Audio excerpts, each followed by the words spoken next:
Hello everyone, আশা করি সবাই ভালো আছেন। তো আজকে আবারও নতুন একটি ভিডিও নিয়ে চলে আসলাম। আমি এখন আমার ছাদের মধ্যে আছি, ম্যাচের যে ছাদে। তো আমাদের এইখানে আসলে দুইটা পার্ট আছে এই ম্যাচের মধ্যে। দুইটা ব্লক আছে আর কি। এই যে দুইটা ব্লকের মধ্যে একদিকের ব্লকে আমরা স্টুডেন্টরা থাকি, আর একদিকের ব্লকে মালিক ফ্যামিলি নিয়ে থাকে। মালিক একজন পুলিশ অফিসার। তো উনি আসলে এইখানে থাকে না, উনি ঢাকাতে থাকে। এইখানে ওনার ওয়াইফ এবং ওনার ছেলেমেয়েরা থাকে। ওনার একজন ছেলে আছে আর দুইটা মেয়ে আছে। তো তারাও এখানে থাকে, অনেক ভালো মানুষ তারা কিন্তু। আর ওনাদের যে ছেলেটা, ও অনেক ভালো একটা ছেলে, আমাদের সাথে সবসময় দুষ্টামি করে, হাসি ঠাট্টা করে। সেও এখন হাই স্কুলে উঠছে, যথেষ্ট বড় হয়েছে, সব কিছুই বোঝে এখন। তো এই আমাদের ম্যাচের অবস্থা। তো আসলে আজকে আমি যে বিষয়টি নিয়ে আলোচনা করব সেটা হচ্ছে যে আমাদের যে বর্তমান বাংলাদেশ, এই বাংলাদেশের আসলে বর্তমান যে পরিবেশ পরিস্থিতি সেটা নিয়ে আলোচনা করব। তো বাংলাদেশে আসলে 64টি জেলা আছে। এই 64টি জেলার মধ্যে আমাদের 64টি জেলার মধ্যে আমাদের আমি রংপুর জেলা থেকে, রংপুর বিভাগ থেকে বিলং করি। আর আমার জেলা যে নীলফামারী জেলা। তো আমাদের এই জেলার মধ্যে আবার অনেকগুলো থানাও আছে। আমি নীলফামারী সদর থেকে বিলং করতেছি।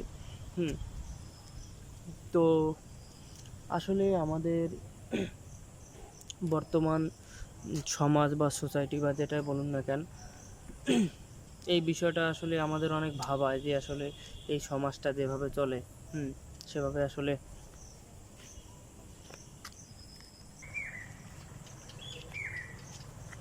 তো আজকে আমি যে বিষয়টি নিয়ে আলোচনা করব সেটা হচ্ছে যে আপনারা জানেন যে টি-20 ওয়ার্ল্ড কাপে ইন্ডিয়া জিতে গেল। তো ইন্ডিয়া জেতার পর মেনলি এবার বিশ্বকাপটা আয়োজন করা হয়েছিল ইউএসএতে। ইউএসএ থেকে তারা ট্রফি নিয়ে আসলে দেশের মধ্যে যখন আসছিল, তখন দেখা গেল কি পুরা মুম্বাই শহর একবারে মানে মানুষজন তাদেরকে অভ্যর্থনা জানানোর জন্য একবারে রাস্তাঘাটে নেমে গেছে। তো এটা কিন্তু মানে এমন একটা মুহূর্ত, এটা আসলে বলে বোঝানো যাবে না। প্রতিটা দেশের জন্য এই মুহূর্তটা কিন্তু খুবই মানে একবারে মনে গেঁথে যাওয়ার মতো। যেমন আমাদের বাংলাদেশের যাই ক্রিকেট টিমটা আছে, তারা যদি এই ওয়ার্ল্ড কাপটা দিত, আমরা কিন্তু সারা রাত জেগে উদযাপন করতাম ওই রাতটা। এবং তারা যখন দেশের মধ্যে ফিরত ট্রফি নিয়ে, অবশ্যই আমরা তাদেরকে অভ্যর্থনা জানাইতাম। তো এই স্বপ্নটা কিন্তু প্রতিটি দেশের মানুষের থাকে। তো আমরাও এই স্বপ্নটা দেখি। কিন্তু মেন সমস্যা কোথায়? আমাদের দেশের যে ক্রিকেটের অবস্থা, এই ক্রিকেটকে সবাই বলতেছে মায়ের দেওয়া ক্রিকেট টিম। এর যথেষ্ট কারণ আছে আসলে। এটা এমনি এমনি বলা হয় না। তো এর মেন যে কারণ সেটা যে বাংলাদেশ বোর্ড ক্রিকেট বোর্ড যেভাবে ক্রিকেট টিমটাকে পরিচালনা করে, সেটা একবারে খুবই বাজে।